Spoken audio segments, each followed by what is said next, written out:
Hi folks, my name is Adam and I like to make tiny nerdy things. To celebrate May the 4th, I made R2D2. And then to celebrate May the 14th, I gave him an upgrade.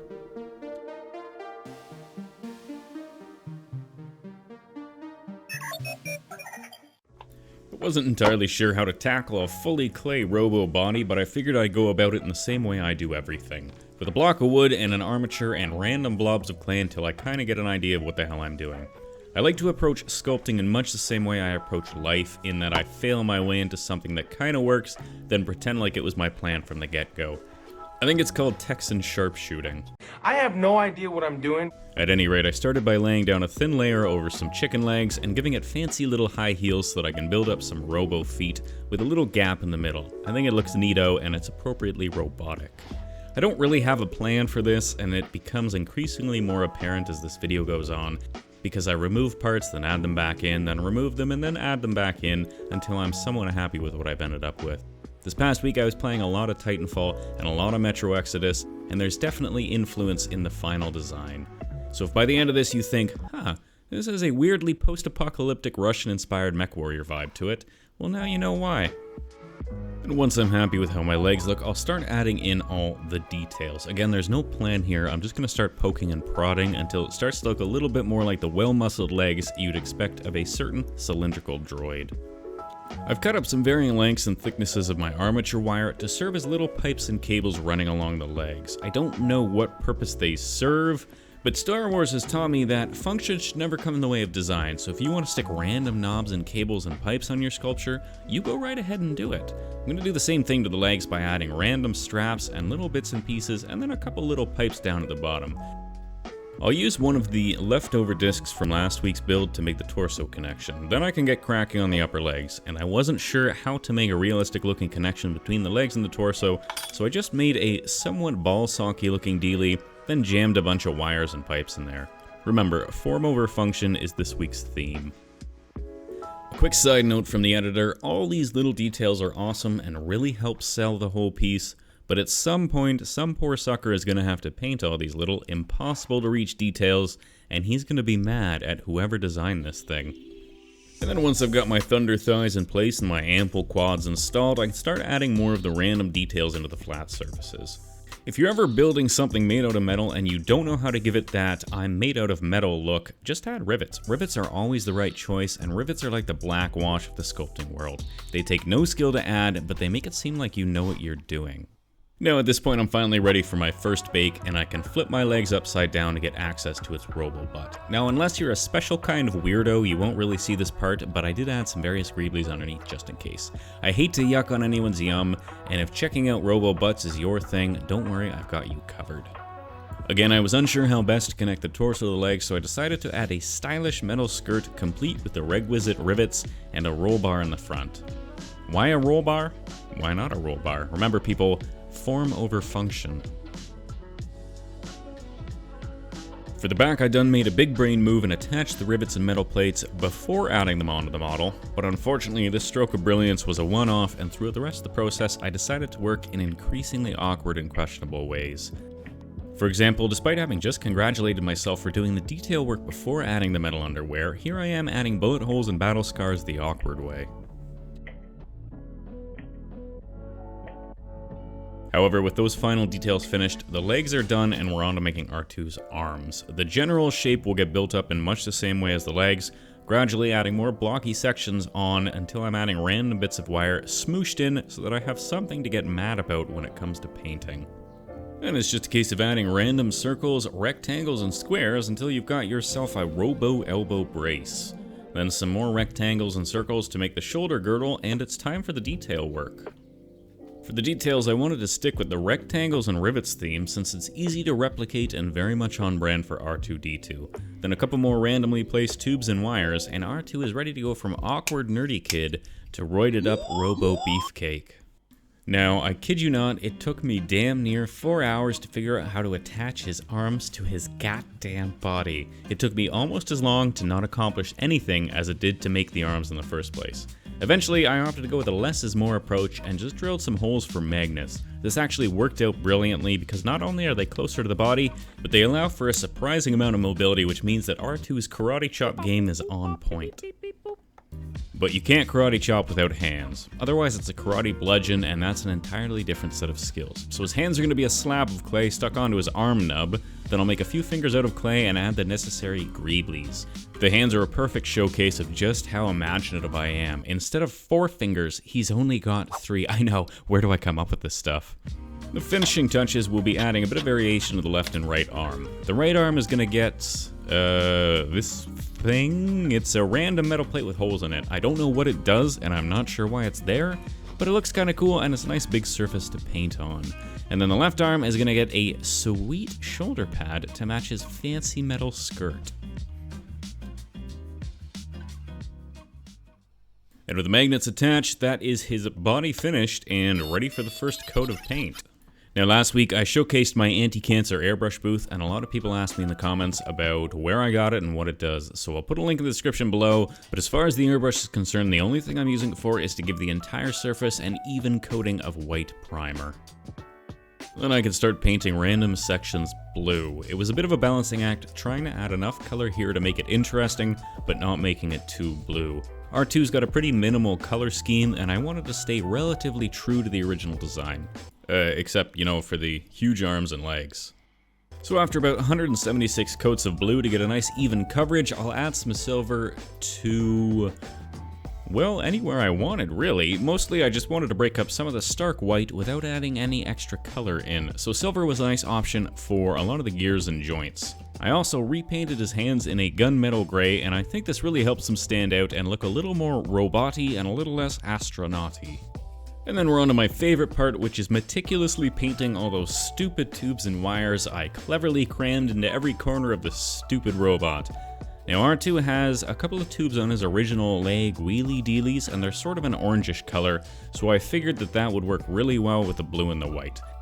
Then a black and silver mix give me a shiny black that I can use to highlight some of the articulating joints, as well as some of the larger tubes and roll bars. I still want to add just the teensiest bit of color, and I figured if R2 is going to get a big battle-ready robo-body, he's going to become a frontline combatant for the rebellion. With that in mind, I think I can get away with adding some fancy rebel red lines on his wrist shield, as well as along his skirt and shoulder pad. The finishing touches for his paint job will be highlighting the battle scars by adding a little bit of silver to the blaster marks and scratches, and then a little bit of paint chipping to any of the sections that I've painted red. I figure the blue on R2's body is probably a single solid metal, but the red is going to be a bit of added color so it can be easily chipped and knocked loose. It also helps to add a little bit to the story and goes a long way in making the body look well used.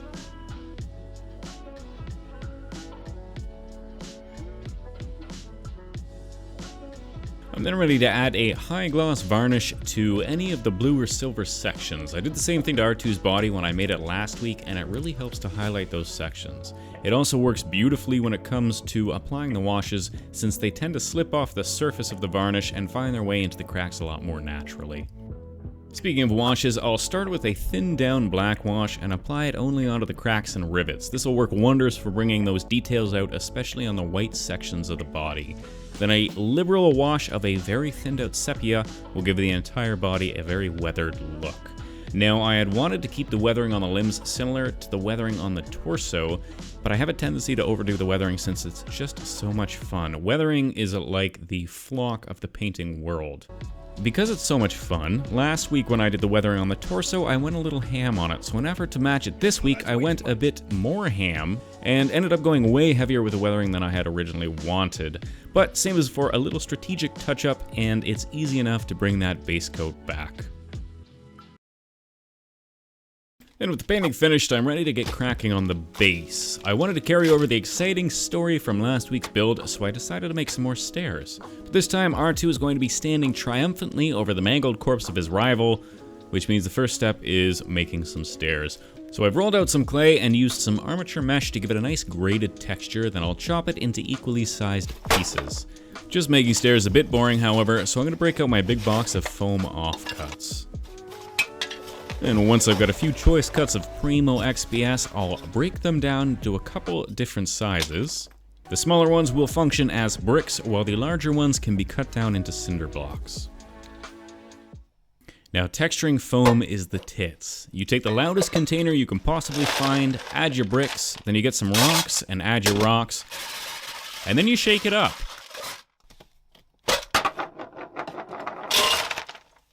And when all is said and done, your sharp-edged bricks should have a very nice natural texture to them. And at this point, I've painted my bricks with a black Mod Podge, and I'm ready to add some color. Now, the stairs will get a coating of gunmetal gray, and then the bricks just get a basic coating of stone gray. I'm going to approach basing my base in the same way that I approach all things in life, with little to no planning, knowing that I'm going to regret a lot of my decisions in the very near future. The aim here is to get everything in place so it is aesthetically pleasing while still being stable and flat enough so that a wobbly, poorly designed robo-boy can stand triumphantly atop.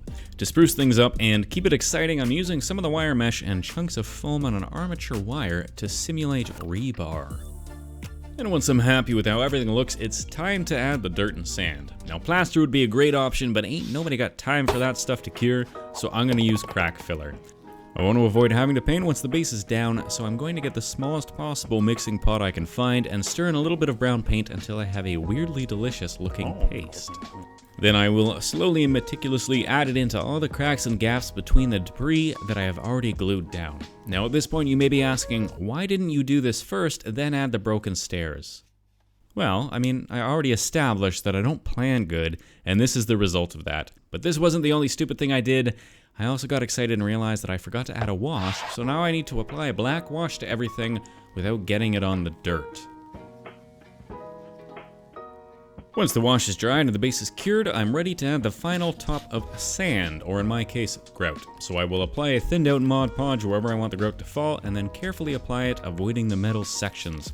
Activating the grout is as easy as spraying the area with isopropyl alcohol, then it's on to my rust.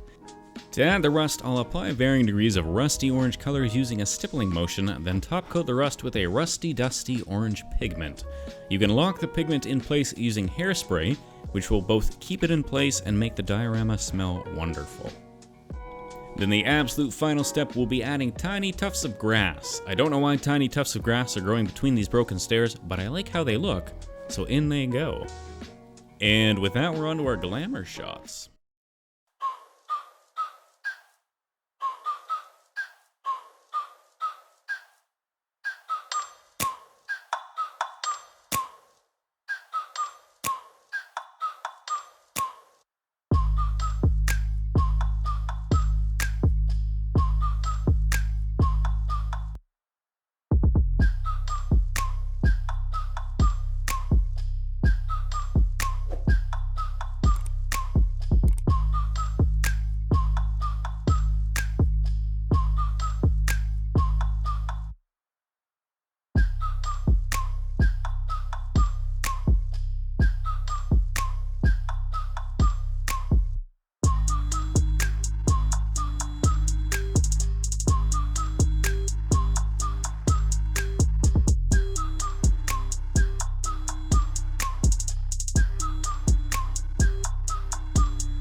A big thank you to my newest patrons, Flip Rodriguez, Magdalena, Arno Vija, and Kimberly Sutcliffe. If you'd like to help me make tiny nerdy things, check out my Patreon in the description below. Otherwise, leave me a comment, let me know what you think and what you'd like to see next.